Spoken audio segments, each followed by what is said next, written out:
Bonjour et bienvenue sur Village BIM. Aujourd'hui, je vais vous parler de Autodesk Live. Donc, Autodesk Live est sorti depuis le 21 juillet 2016 et se propose, à partir de fichiers Revit, de réaliser une expérience de visite immersive en temps réel. Donc, pour pouvoir utiliser ce logiciel, il faudra se rendre sur le site Autodesk Live et dans l'onglet Free Trial, après avoir entré votre adresse email, vous allez pouvoir télécharger le produit. Petit détail, Autodesk Live est gratuit pendant 10 jours et dans une limite de soumission de 10 travaux sur le cloud. Donc j'y reviendrai au cours de ma présentation. Que représentent ces travaux sur le cloud? Une fois que vous aurez téléchargé le logiciel et installé, deux choses vont s'installer. Un plugin dans le logiciel Revit et le logiciel Autodesk Live Editor. Avant de vous montrer à partir d'une démo live quel est le workflow, je vais vous l'expliquer. Tout commence à partir de Revit avec le plugin Autodesk Live. Nous allons soumettre le modèle sur le cloud. Le travail que va réaliser le cloud est de préparer les données pour orienter ces données vers une visite virtuelle. Après ce calcul réalisé, le fichier modifié va être téléchargé sur votre ordinateur. Vous allez pouvoir le visualiser à partir de la Autodesk Live Editor. Donc c'est une application sur PC. Et vous allez pouvoir échanger le résultat avec d'autres personnes qui ne seront sûrement pas équipées par exemple de Revit. Donc il suffira de leur envoyer le fichier généré par Autodesk Live Editor et ils pourront le visualiser avec l'application Autodesk Live Viewer. Cette application fonctionne sur PC et aussi sur iPad. Donc me voici dans Revit et comme vous pouvez apercevoir dans l'onglet complément, je dispose du bouton Go Live. Après avoir cliqué sur le bouton Go Live, apparaît cette fenêtre qui va vérifier les différents paramètres. Notamment, vous êtes obligé d'être enregistré. Donc, soit vous pouvez le faire par celui-là en cliquant sur Sign In, ou vous pouvez cliquer sur le bouton en haut à droite de Revit, se connecter à 360, votre login ainsi que votre mot de passe. Et lorsque vous recliquez sur le bouton Go Live, vous trouvez uniquement deux choses qu'il va falloir corriger, notamment la boundary box. Donc automatiquement, vous voyez en cliquant sur le bouton fixe, il vient la supprimer. Et le niveau de détail, voilà. Et donc le petit logo vert vous indique que vous êtes paré pour soumettre votre travail sur le cloud. Dans les options avancées, vous pouvez indiquer l'endroit où vous voulez sauvegarder du fichier résultat issu du cloud. Donc pour moi, par exemple, je vais lui indiquer un répertoire ici, Village BIM. Et donc une fois que le calcul sera réalisé, il va être téléchargé dans l'onglet Village BIM.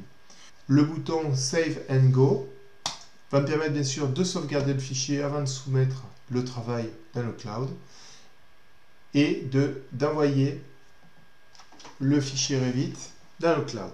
Et donc à partir de ce moment-là, 4 opérations vont être réalisées.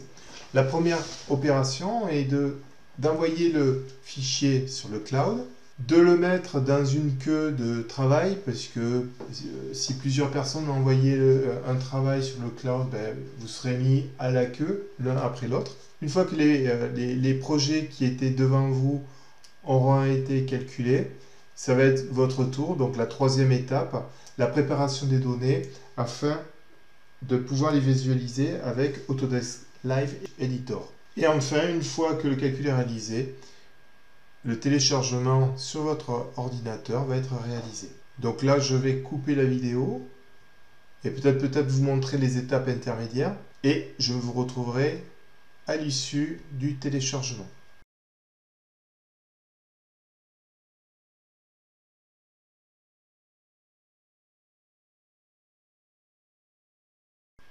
Une fois que le calcul est réalisé, et dans mon cas, Cela a pris uniquement 5 minutes. Vous allez recevoir un email vous indiquant que justement votre travail a été réalisé, qu'il a été téléchargé dans le répertoire que vous lui avez indiqué. Et vous allez pouvoir, à partir de l'application ici, ouvrir votre résultat calculé à partir du cloud, à partir d'Autodesk Live Editor. Donc, lors de l'importation dans Autodesk Live Editor, 2 étapes vont être réalisées. La première étape est l'importation. Et la deuxième étape, il va créer et initier la scène. Donc voici le résultat de l'import. Je me trouve dans l'interface d'Autodesk Live Editor. Alors, en termes de déplacement, vous pouvez utiliser l'orbite, tel que je suis en train de le faire. Donc clic gauche de la souris. Vous pouvez aussi utiliser l'option de marcher dans votre scène en cliquant sur cette icône ici ou en double-cliquant sur la scène. Et donc par ce biais-là, vous allez pouvoir vous déplacer soit en double-clic, en faisant des double-clics successifs. Petit détail, pour tourner la tête, là je suis en train d'utiliser le clic droit de ma souris. Et donc, par ce biais-là, vous voyez, je peux me déplacer très facilement d'un élément à un autre. À noter, comme vous pouvez le voir sur les arbres, il s'agit d'un élément animé, ce qui rend plus réaliste la scène. Je vais repasser en orbite pour vous présenter divers paramètres. Ici, sur la gauche, vous avez les points de vue qui avaient été enregistrés dans Revit, qui ont été repris intégralement dans Autodesk Live Editor. Je peux passer d'une vue à une autre en cliquant sur les vignettes, telles que vous pouvez le voir. Mais je vais pouvoir aussi organiser les vignettes, ainsi que les renommer. Par exemple, ici, un double-clic sur le texte va me permettre de la renommer. Il est bien sûr possible de, par exemple, de vous placer dans un endroit particulier, par exemple, imaginons cet endroit-là, et de créer votre propre point de vue. Et bien sûr de le renommer. Sur ce bouton ici, vous avez la possibilité de changer de style d'affichage. Donc ici, vous avez le style maquette blanche ou le style avec un fond sépia pour vraiment s'intéresser uniquement à la maquette.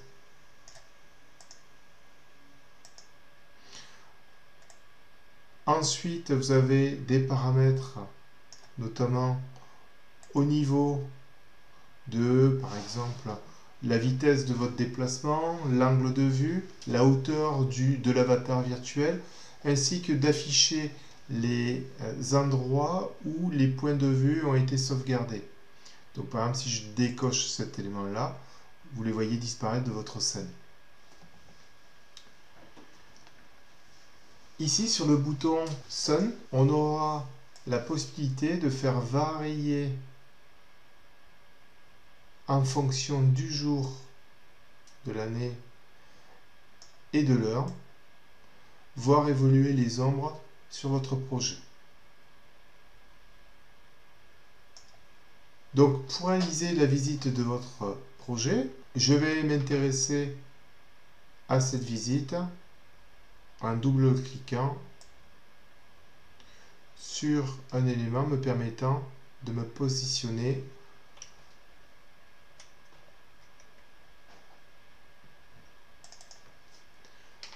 Alors, petit détail, double-clic va vous permettre de vous rendre directement à la position donnée, mais un seul clic va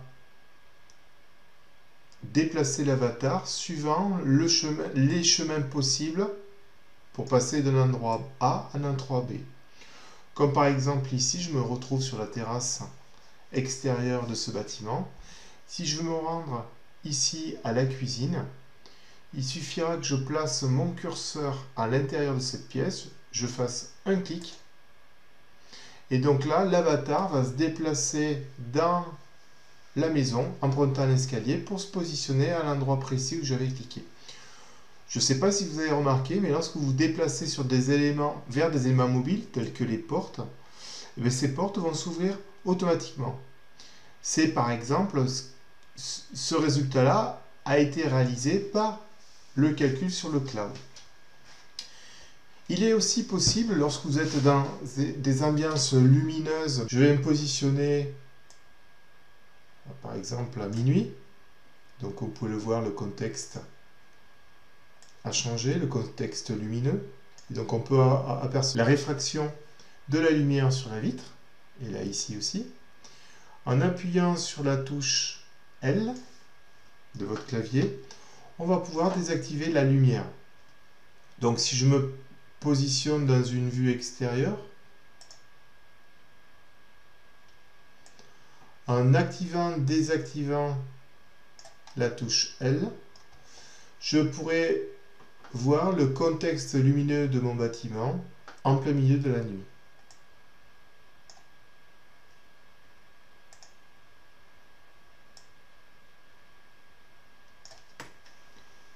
En cliquant sur le bouton Info et en sélectionnant des objets de la scène, vous aurez toutes les informations qui ont été sauvegardées de Revit et qui sont contenues dans la scène. D'où l'avantage du BIM, car il sera possible de consulter à tout moment tous les paramètres, par exemple le matériau, les surfaces, les élévations, que ce soit dans une vue extérieure ou intérieure, bien sûr. Il est possible de passer dans un mode de présentation en cliquant sur le bouton en haut Present.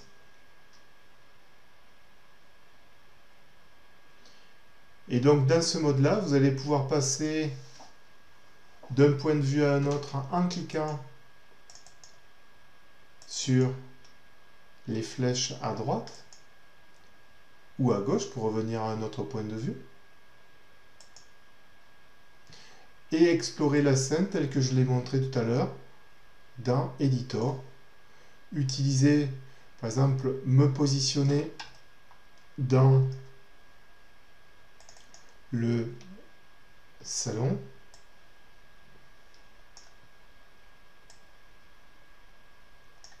Jouer avec l'heure du jour ou de la nuit.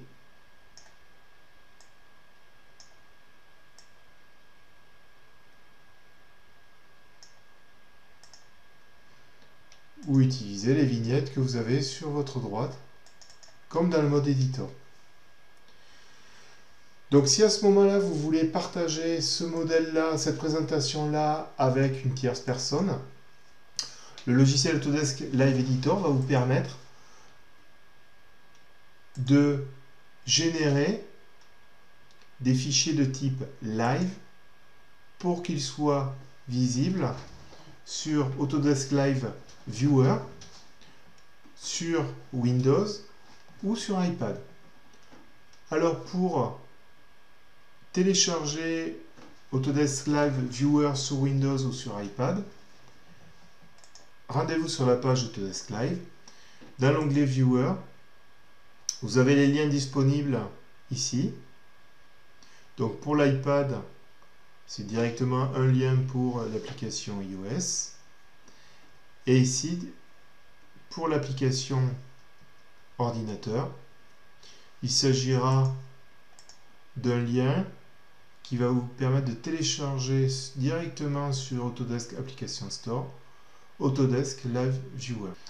Après avoir installé l'application sur votre iPad et avoir positionné le fichier Autodesk Live sur l'application, je vous expliquerai comment faire au travers de mon billet. Vous allez pouvoir lancer votre application Autodesk Live. Il va vous présenter les projets qui sont embarqués sur votre application. Et je vais justement cliquer sur le projet qui m'intéresse. Et donc là, vous allez pouvoir avoir la même expérience que vous avez obtenue sur votre ordinateur. À savoir, vous allez pouvoir vous positionner au niveau du sol, tel que je suis en train de le faire. Jouer avec les paramètres du soleil.